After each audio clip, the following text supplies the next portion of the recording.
So here we have the Renault Captur on a 19 plate. I'm going to start off by hopping inside the car and running through some controls first of all. Okay, now that we're inside the car, we're going to start with the dials. On the left-hand side, we have the rev counter. On the right-hand side, the fuel gauge.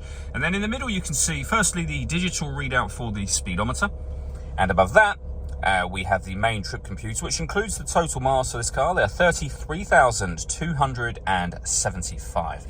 You can change the information that's displayed there by using buttons on the steering wheel for various bits of trip computer and fuel economy information.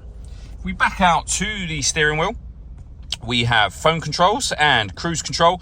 The buttons I was on about a moment ago are actually on the end of the indicator stalk just there. And then we have stereo controls here, as you can see.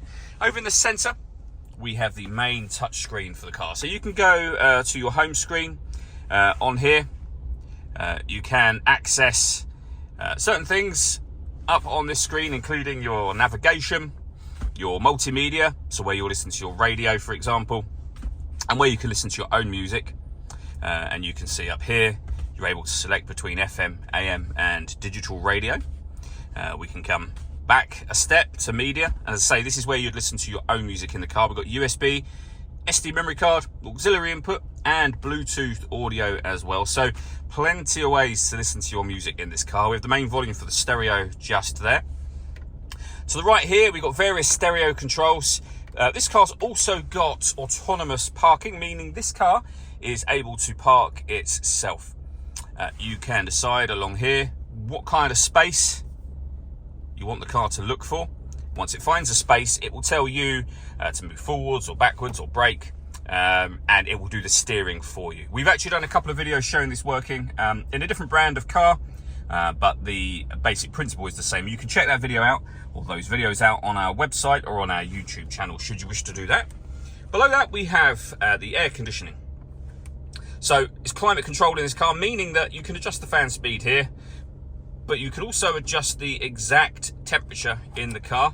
And when you're happy with those settings, you can turn your air conditioning off, back on again, or the climate control element is hitting this button and letting the car maintain this temperature for you.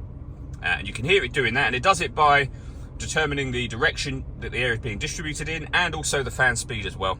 You can override that at any time you wish to. You'll see auto's now gone off. We're back in a manual setting, and you can adjust that accordingly.